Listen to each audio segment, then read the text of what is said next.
Hey everyone, welcome back to another explainer. Today, we're diving into one of the absolute most fascinating debates in all of psychology.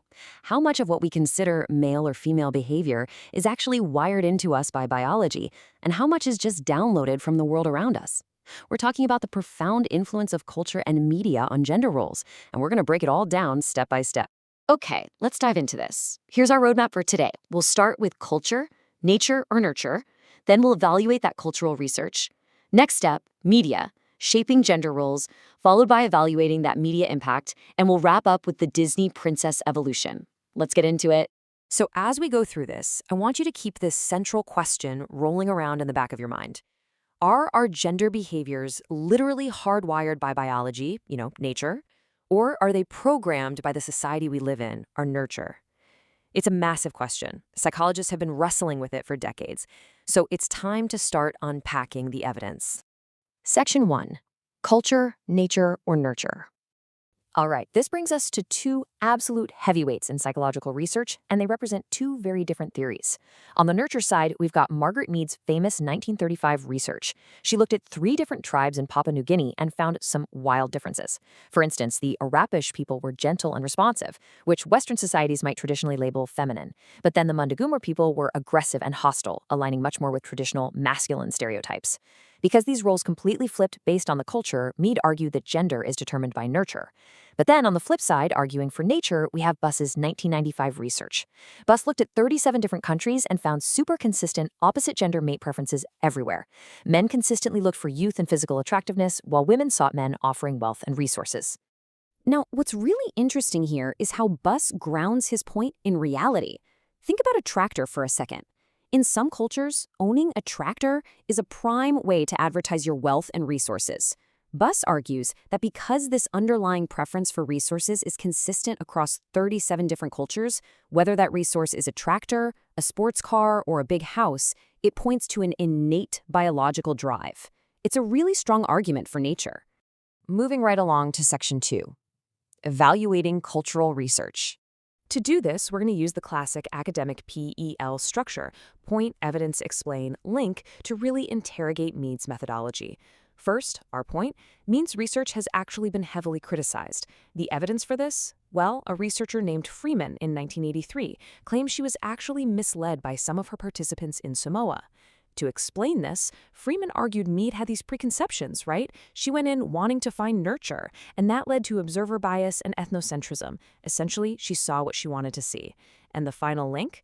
This suggests that Mead's research may not have been perfectly objective, which obviously casts some serious doubt on her grand conclusions about gender being purely a cultural construct. So, if Mead's pure nurture argument is a bit flawed, but Buss's pure nature argument doesn't perfectly account for all cultural variations, where exactly does that leave us? Well, think of it like converging paths on a road sign. Neither route provides the absolute best answer totally on its own. The consensus today is what we call the interactionist approach. Basically, gender roles are best seen as an interaction of both nature and nurture influences working together to shape who we are. Now, if culture provides the broad social rules we live by, the media provides the specific day-to-day examples. Which brings us to a massive question to pivot our focus. Do we shape the media to reflect our reality, or does the media shape us to fit its narratives? We're officially moving from anthropology into the living room. Section 3. Media. Shaping gender roles. The source research is actually quite clear on this. The media creates incredibly rigid gender stereotypes. We know that children are most likely to imitate role models of the same gender, especially when those models are doing stereotyped behavior. And the media maximizes this by showing us exactly what's expected.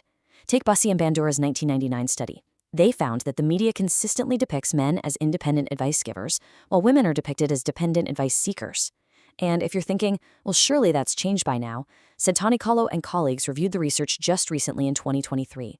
They found that despite some cultural shifts, representation is still frequently skewed toward men and still prominently features those same traditional stereotypes.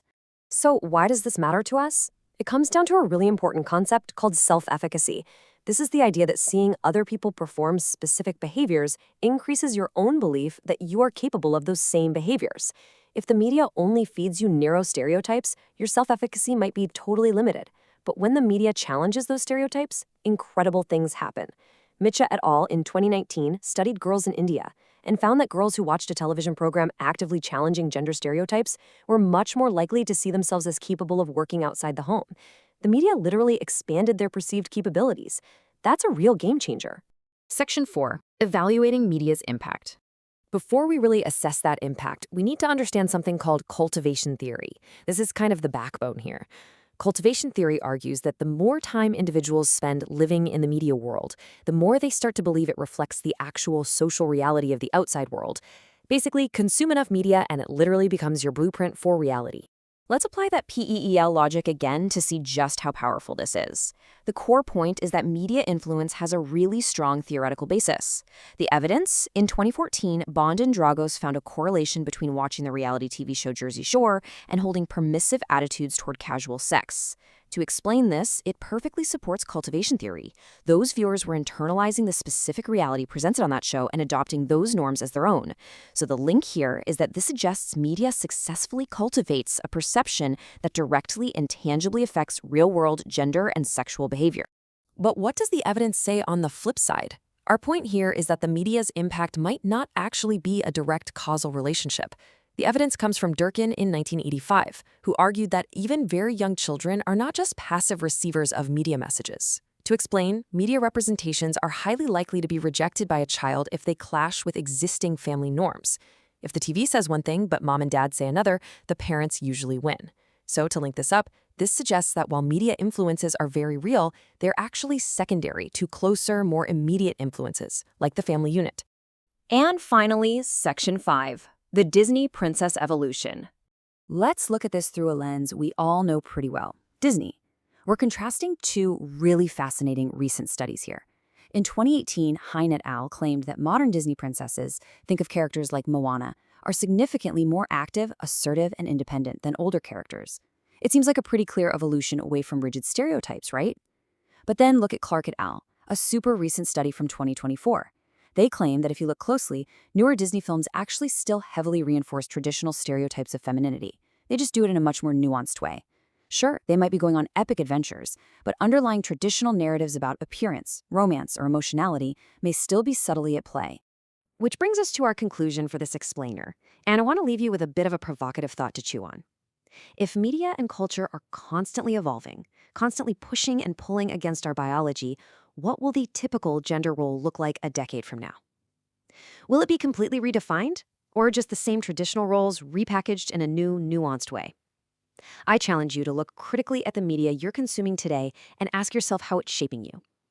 Thanks so much for joining me for this explainer, and I'll catch you in the next one.